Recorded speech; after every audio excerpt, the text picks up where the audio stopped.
Bom dia! A cor do dinheiro do dia 22 de setembro do ano da graça de 2020. O meu nome é Camilo Lourenço e, como todos os dias às 8 da manhã, aqui estamos para analisar a atualidade política e económica do país. Olhe, devo alertá-lo já que nos próximos 15 a 20 minutos você vai ouvir galos a cantar, provavelmente cães a ladrar. E só tenho pena que não esteja aqui. Olha, está a ver, está aqui o rapazinho já a dar sinal. E só tenho pena que não veja neste momento a águia que acaba de pousar aqui a 100 metros de mim. Mas enfim, isto são as maravilhas de Portugal e tão perto às vezes das grandes cidades que nós não conhecemos. Bem, então vamos lá à agenda de hoje, que é uma agenda longa. E vamos começar por onde? Olha, ontem ficámos a saber que a Lufthansa, como sabe, é a transportadora aérea alemã, vai cortar mais pessoal e vai reduzir ainda mais a sua frota.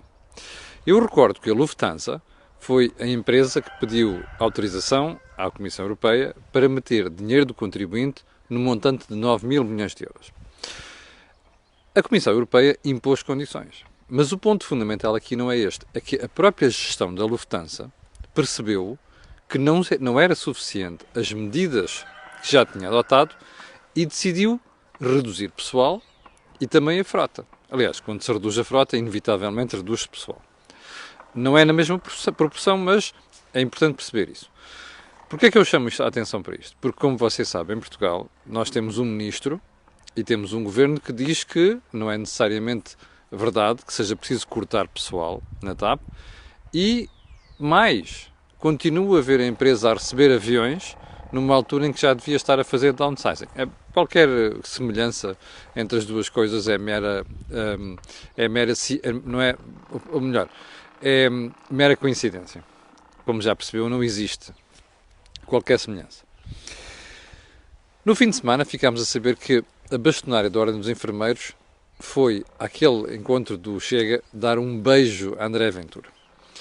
Eu confesso que estou espantado com o número de órgãos de comunicação social e também de analistas / jornalistas que se dedicaram ao assunto nas últimas 24 horas. Deixe-me fazer-lhe uma pergunta. A ida de uma pessoa a um sítio qualquer é motivo para o exagero de informação que nós tivemos nas últimas horas? Eu acho que isto é sintoma da péssima qualidade de comunicação que nós temos em Portugal e gostava de lembrar aos meus amigos jornalistas que se calhar há uma razão para os meios de comunicação social estarem falidos e para, neste momento, termos à beira de ir para a rua muito jornalista. Digo eu, mas se calhar eu sou estúpido e a malta, com este tipo de informação, se calhar é que está certo. Digo eu. Ponto seguinte.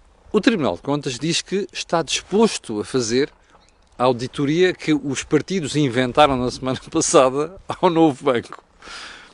Eu acho bem que o Tribunal de Contas tenha disponibilizado para fazer isto. Desde que o Parlamento o peça, diz o Tribunal de Contas. Acho bem. Mas volto a dizer aqui. Já chega. Ok? A gente não pode continuar a fazer auditorias para ver se finalmente chegamos à conclusão que nos interessa. Que é aquilo que os partidos querem. Há duas auditorias que apontam para as mesmas conclusões. Não podem estar errados. PricewaterhouseCoopers e Deloitte. Portanto, acabem com esta pancada de querer passar para o país a ideia de que uma nova auditoria é que vai fazer luz. Não vai nada. Isto volto a recordar, é a história das peladinhas de futebol, acaba aos 3. Não acaba aos 3 porque alguém está a perder e depois acaba aos 5. E depois acaba aos 7. Percebe? Chega. O pessoal não é estúpido. Ponto seguinte. O Fundo de Resolução, também soubemos ontem, terá mandado acelerar a auditoria que o novo banco recomeçou a fazer, ou mandou fazer, ou inventou, a Luís Filipe Vieira, por causa dos tais créditos, não sei o quê. Eu acho bem, acho muito bem, mas só acho mal uma coisa. Porque é que foi preciso tanta pressão sobre o assunto para o Fundo de Resolução acordar? Bem, eu sei que se calhar há gente que estava preocupada lá e deu indicações que tem sentido ao novo banco, mas seja como for, é muito importante que não restem dúvidas nenhumas sobre este e outro assunto. Agora, os portugueses apreciarão mais e darão mais credibilidade a uma instituição que se preocupa com estas coisas antes de haver os problemas e antes de haver pressão para tomar uma decisão, que é aquilo que cheira aqui neste caso. Ponto seguinte, quanto mais sabemos sobre, ou ouvimos dizer sobre a alegada, eu vou utilizar esta expressão, alegada corrupção na justiça, mais preocupante isto se torna e mais preocupados ficamos. Percebe porquê? Olha, eu vou-lhe mostrar. Manchete do Jornal Público de hoje, excelente trabalho, diz assim: ex-presidente da relação não viu crime nas suspeitas sobre Rui Rangel, o juiz da relação. Orlando Nascimento soube em 2018 pelo Ministério Público, Orlando Nascimento era o presidente da relação, que Rui Rangel e Fátima Galante partilhavam informações e violavam o segredo de funcionário. Não apresentou queixa, impedindo a acusação por este crime. Bom, resumindo e concluindo, você soma isto ao facto de haver, pela primeira vez na nossa história, 3 juízes acusados pela Justiça. Isto não podia dizer pior sobre o estado da Justiça em Portugal. Isto não podia servir senão para confirmar que as suspeitas que os cidadãos em geral normalmente atribuem à Justiça parecem confirmar-se. E mais, vale a pena pensar nisto, porque se calhar há mais situações destas. Agora, o que nós não podemos concluir é porque isto está a ser feito, a Justiça vai de mal a pior. É exatamente o contrário. Eu olho para estas situações e para estas iniciativas como o início de um processo para limpar a Justiça. O que é que falta ver aqui? Se depois nas instâncias superiores da própria Justiça... Bom, estava aqui com problemas de comunicação, eu espero que daqui até ao final do programa as coisas não corram mal. Bem, estava mesmo a ver agora que ficava sem emissão. Bem, então vamos lá à agenda de hoje. Já tem sido 2 episódios seguidos em praticamente 10 dias, seria péssimo. Bom, então vamos lá ao primeiro ponto da agenda de hoje. O Governo, como sabe, apresentou ontem um plano de recuperação da economia e andou para aí a discutir com os partidos e por aí adiante. O que é preocupante naquele plano? Bom, para já, vou-lhe dizer uma coisa. Estou desiludidíssimo. E porquê? Porque, ao olhar para aquilo, fico claramente com uma sensação. O Governo está a meter todas as fichas em gastar dinheiro no Estado. Seja na questão de proteção social, seja na questão do Serviço Nacional de Saúde, seja na questão de uma coisa espantosa que é a digitalização do próprio Estado.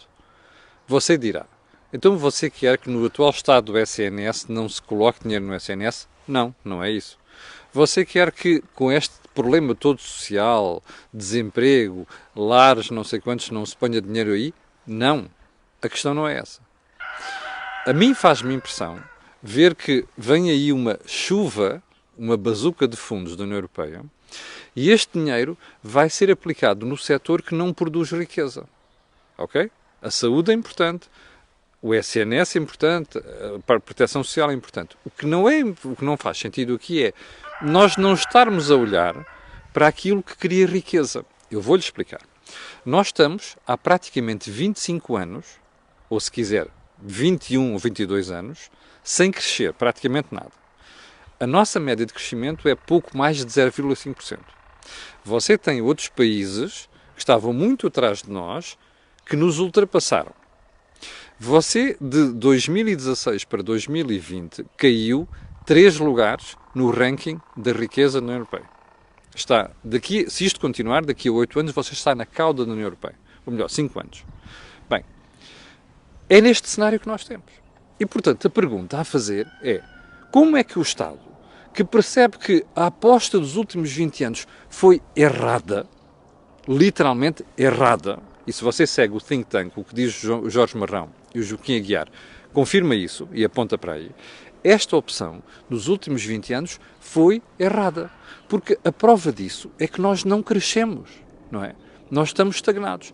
Ora, como é que um Estado que percebe isto elabora um plano cuja única preocupação, a preocupação principal é vamos meter as fichas todas naquele setor que não nos ajudou a crescer nos últimos 20 anos. E ficam para trás as empresas, fica para trás o emprego, fica para trás o crescimento da economia, fica para trás a criação de riqueza. Ora, isto é preocupante. Portanto, explique uma coisa. Como é que nós podemos estar felizes e tranquilos com um plano destes? Vai dar bota, de certeza. E o problema disto tudo, sabe qual é que é? É que toda esta aposta que está a ser feita tem um único objetivo, que é proporcionar um sentimento de relief, alívio imediato, com o objetivo de, adivinhou, ganhar eleições. O drama destas coisas em Portugal é que ninguém olha para os 10 e os 15 anos, porque estas políticas de crescimento são políticas que fazem sentido a 10 e 15 anos. E, portanto, nenhum governo tem o incentivo para fazer isto, porque sabe que isso não vai fazer ganhar as eleições seguintes. Ora, é exatamente aquilo que perpassa deste plano do Costa e Silva, do professor Costa e Silva, e que foi apadrinhado de forma tão querida por parte do governo. Bom, o que isto quer dizer também é que, pelos vistos, a oposição não... Meu Deus, problemas de comunicação como nunca vi, sinceramente. Bom, preocupante nisto tudo é que a oposição não consegue levantar a voz para não só criticar isto e conseguir convencer a sociedade que nós estamos a tomar uma opção errada. E têm de ser os comentadores a chamar a atenção para isto. Bom, ponto seguinte. Não sei se reparou no que aconteceu ontem nos mercados de capitais. Quedas de bolsas, suspeitas generalizadas. Porquê? Suspeitas generalizadas de que os governos europeus, e não só, se preparam, começam a acarinhar a ideia de novos confinamentos. Isto preocupante. E além de estar cada vez mais preocupado com isto, porque eu acho que está tudo maluco, neste momento alguém poder pensar em novos confinamentos. Eu sei que ainda ontem, na entrevista da Sra. Ministra da Saúde à televisão, à RTP, ela dizia, não, o confinamento já não é tão importante, agora podemos fazer coisas seletivas. Bom, eu espero, porque é o que está a acontecer em Madrid, mas há uma coisa que quero dizer sobre isto. A pancada começa por aí a aparecer, que é estas sondagens de opinião que mostram que a esmagadora maioria da opinião pública está mais favorável a novos confinamentos, é de doidos. Isto que está a passar, que é agora a nossa nova vaga, porque vem o outono, vem o inverno, e nós podemos ter problemas cada vez mais frequentes e se calhar até mais graves do que já tivemos, tudo isto é verdade. Agora, nem pensar, não só em Portugal como lá fora, em fechar as economias. Mas o mais preocupante disto não é apenas o facto de, imagine, Portugal pode dizer que não fecha, mas o drama está. Então e se a Espanha fechar? E se a Itália fechar? E se outros países à nossa volta fecharem? Porque o comércio, isto não são economias fechadas, o comércio é feito sempre com outros países. Ora, a criação de riqueza é feita das trocas comerciais. Ora, é muito importante que a União Europeia, esta ideia de novos confinamentos, não faça a ação que podíamos ter neste momento. Bom, ponto seguinte. Mudar um bocadinho de assunto. Se você acompanha aqui a Cor do Dinheiro, desde a sua fundação, sabe que uma das minhas maiores preocupações é a poupança. Ou seja, nós estávamos com uma taxa de poupança, a relação entre aquilo que nós ganhamos, os nossos rendimentos, e o que gastamos, muitíssimo baixa. O que sobra, muito pouco. Nós atingimos há pouco mais de um ano o valor mais baixo, historicamente falando, em matéria de taxa de poupança. Ora, isso é uma preocupação para mim, porque eu sou daqueles que acreditam que a poupança é fundamental para financiar o investimento. Já várias vezes expliquei aqui. Um banco é como uma padaria. Você vê aqui farinha, água, sal a entrar deste lado e daqui sai pão. Os bancos é a mesma coisa, não é? Entram depósitos, saem empréstimos. Portanto, sem depósitos, sem poupança, não há empréstimos, não há financiamento do investimento, não há financiamento da economia. Mas, quando as empresas recorrem ao mercado de capitais, é preciso que as pessoas tenham poupança para financiar os planos de investimento dessas empresas. Portanto, moral da história, a poupança é fundamental nisto. Eu sei que nas últimas décadas houve muita gente em Portugal que se especializou a vender a ideia de que não, o que interessa é gastar, o que interessa é o consumo. Ainda não perceberam que uma economia aberta, e uma economia pequenina, e uma economia que depende muito do exterior, e uma economia que tem problemas nas suas contas externas, como tem Portugal, não pode apostar as fichas todas no consumo. O consumo importante é. Mas a verdade é que os dados do INE mostram que no primeiro trimestre deste ano a taxa de poupança voltou a subir. Curioso. Lembra-se que havia um Ministro das Finanças que não há muito tempo dizia que ninguém tinha poupado nada nos anos da Troika? É exatamente o contrário. Isto é a prova de que aqueles que dizem que não, a poupança depende de mais rendimento, não depende nada. A poupança depende da nossa cabeça. Porquê? Porque nós, com mais rendimento ou menos rendimento, temos que pegar uma parte daquilo e guardar para situações futuras. Ora, o ponto é este. Esta A alteração de comportamentos portugueses acontece, curiosamente, no momento em que nós estamos a assistir a dificuldades económicas. Surprise, surprise! Está admirado? Não esteja. Já aconteceu assim durante o período da Troika e volta a acontecer, e ainda bem que está a acontecer. Ou seja, o que eu gostava de explicar aqui é o medo da incerteza que aí vem por causa do desemprego, a pandemia, a destruição de riqueza e por aí adiante. Este medo é que está a ser o driver daquilo que era, aquilo que devia ser uma decisão racional por parte dos portugueses. Portanto, ao contrário do que anda por aí a ser dito, para mim, esta subida de taxas de poupança, que eu até lhe vou prever que vai subir também no segundo trimestre e provavelmente no terceiro deste ano, esta subida de taxa de poupança é crítica, é fundamental e, pelo contrário, até vai ajudar a economia. Bom, voltando à pandemia e aos efeitos na economia. Ontem soubemos que a senhora Lagarde diz que a economia se calhar vai precisar de mais estímulos. Eu não sei se é a economia ou se é a própria senhora Lagarde. Repare, nós ainda não conseguimos perceber muito bem qual é o efeito das medidas que estão a ser tomadas e qual é o efeito delas e o que é que pode acontecer. Já estamos a ouvir a Presidente do Banco Central Europeu dizer que é preciso mais medidas de estímulo. Bom, se calhar valia a pena era que os governos sentassem, coordenassem aquilo que são as medidas de recuperação da economia. Porque já de começar aqui a falar em novos estímulos do Banco Central Europeu, quando ainda nem sequer nos pusemos de acordo quanto àquilo que vai ser feito para potenciar a recuperação da economia europeia, é uma estupidez. Mas isto é o sinal dos tempos. Porque, como você sabe, hoje em dia, de cada vez que há uma perspectiva de alguma coisa correr mal, pumba, mete-se dinheiro na economia. Sabe o que é que isso quer dizer? Despejar dinheiro para cima da economia nunca resolveu problema nenhum. Valia a pena que esta Barbie estivesse preocupada com aquilo que é a falta de reformas estruturais em Portugal, em Espanha, em Itália, na Grécia. A Grécia até tem feito um melhor trabalho. Em França, antes de vir falar. Porque se calhar o problema da economia europeia, que já não é daqui da pandemia, já vinha atrás, tem a ver com isto, com a falta de medidas, as tais reformas estruturais, que potenciam o crescimento da economia. Está a ver como é que as coisas são? E está essa senhora à frente do BCE. Já pode perceber porque é que eu critiquei na altura e disse que estava preocupado com a nomeação dela para a presidência do BCE. Bom, voltar a um assunto de ontem, que eu estava na manchete do Correio da Manhã e que dizia que os ajustes diretos já vão em 260 milhões de euros. Ouviu bem? Ajustes? Alergia. Está no campo, tem estas coisas. Os ajustes diretos para medidas tomadas em relação ao combate à pandemia já vão em 260 milhões de euros. Há uma coisa que nós devemos estar preocupados. Eu sei que... Já lá vou. Ajustes diretos são uma coisa preocupante. E normalmente os períodos de crise e de urgência e de emergência servem precisamente para fazer passar cada vez mais ajustes diretos e medidas de emergência. Ora, as medidas de emergência são aquelas que depois ficam sem sindicância, percebe? Ou com uma sindicância reduzida face àquilo que deviam ter. Esta história dos 260 milhões de euros, daqui a uns tempos vamos começar a ouvir histórias feias e tristes. Razão pela qual temos de exigir que o Estado e os órgãos de fiscalização estejam atentos, que é para nós percebermos o que é que está a ser feito com este dinheiro que está a ser gasto em ajustes diretos. Bom,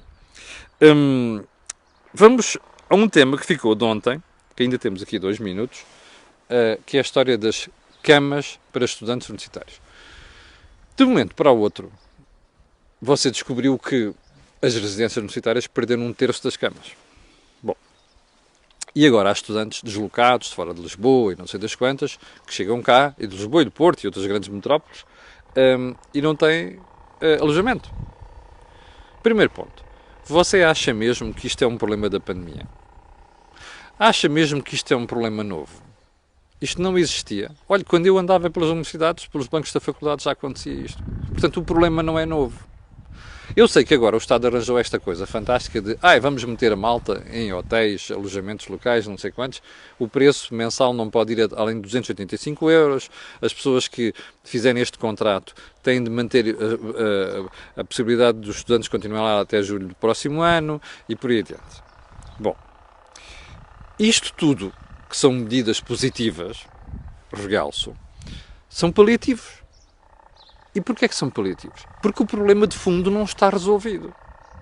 Ou seja, primeira pergunta, tem de ser do Estado a garantir que existem camas para todos os estudantes universitários? Não. Se você perguntar ao Bloco de Esquerda e ao PCP, vão-lhe dizer que sim. Está errado. Não tem de ser o Estado. O que o Estado... Eu conheço empresários da área do imobiliário que estão dispostos a construir residências universitárias de raiz para albergar estudantes universitários e cujos preços não são tão diferentes daqueles que hoje em dia se cobram por um quarto em Lisboa ou no Porto, ou em Braga, percebe? Ou em Aveiro, que é onde estão os maiores polos das universidades neste momento. Bem, está a perceber o problema? Não tem de ser o Estado a fazer isto. Agora, o que é preciso no meio disto tudo? Número 1, que o Estado consiga, por exemplo, benefícios fiscais a quem quer fazer isto. Até porque, por outra razão, quem conhece residências universitárias do Estado sabe que a qualidade não é boa. Primeiro ponto, benefícios fiscais.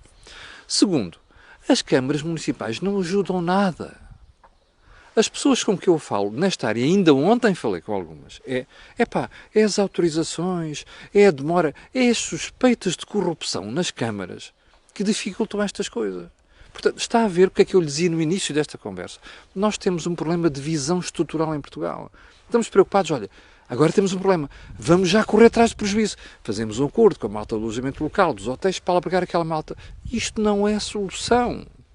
O que nós devíamos estar a pensar é o que é que eu tenho de fazer para a oferta de camas para estudantes universitários tem de existir daqui a 5 anos e daqui a 10 para nós termos resolvido o problema. Caput, não é assim que nós funcionamos.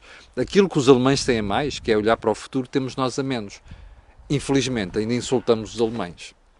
Bom, chegamos ao final da conversa de hoje. Eu quero lembrar-lhe apenas que hoje vamos ter o Think Tank, vai ser por volta das 18 horas. Eu, o Jorge Marrão e o Joaquim Aguiar vamos analisar a Semana Política e Económica em Portugal, com destaque para esta falácia sobre a reindustrialização, que era um assunto que eu tinha aqui há 2 semanas na agenda, não tive tempo e depois passou. Mas vamos analisar isso hoje no Think Tank. Aquelas 6.100 pessoas que estão em direto, eu quero agradecer a sua paciência, quero pedir a estas e aquelas que vão verem do vídeo, aquilo que peço sempre que é colocarem um gosto e fazer partida nas redes sociais e também já sabe porquê. Aquilo que houve aqui, não houve em mais sítio nenhum. Obrigado, com licença, e até logo às 18 horas.